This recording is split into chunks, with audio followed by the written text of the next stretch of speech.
There are 1,200 farms in Snowdonia, but it's mainly only the very largest who make a living through farming alone. Others are finding ever more interesting ways of making the land pay. Roger Payne bought this farm near the village of Llanbedr in 1997. It had been empty for 20 years, and there was plenty to do to turn it into a viable business. When the national park was founded in 1951, it was a working farm and was supporting a family. In fact, probably an extended family.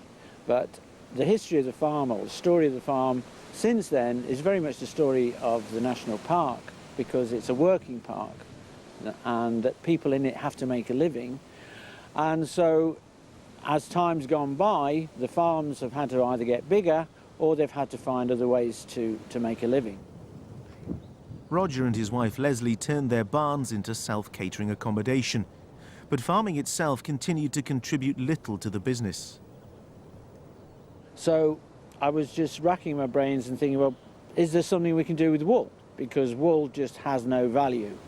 And my wife said, well, what can you do with this wool? And I said, well, let's reinvent the blanket. She said, what do you mean, reinvent the blanket? I said, I don't know, really. Perhaps we can stuff wool in a duvet.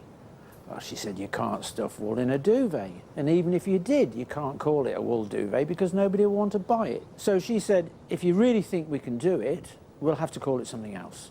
And almost immediately she said, we'll call it a Baavet. The couple launched the Baavet brand out of an industrial unit in Harlech, but putting their idea into practice has proved difficult.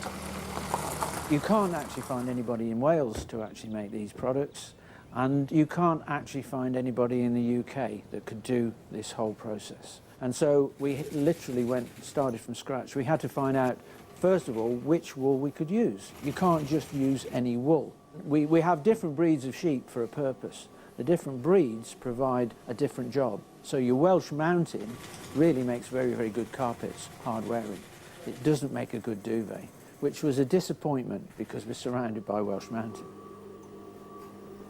Roger's focus has now shifted from the farm to developing the new business. This is our raw material. This is the wool as it comes to us direct from the farm. Then it goes from us and has to be scoured, which is cleaning it. Then it's carded, and then it's quilted, and it returns to us as quilted rolls. This is our quilt as it comes back to us on the roll. From here we can make it into any product we want, any Baavet we want. So we have our basic Baavet duvets, and then we can have mattress toppers, cot mattress toppers, and even doggy duvets. Well, initially we just wanted to produce a product for local farmers to give them more value for their wool. But as time has gone by and we've invested more time and we've been working with manufacturing companies in the north and seen the demise of British manufacturing, we realised that unless we join forces with these people and make a British product which is as good as anything made in the world, which we think we have, we can then even go into export.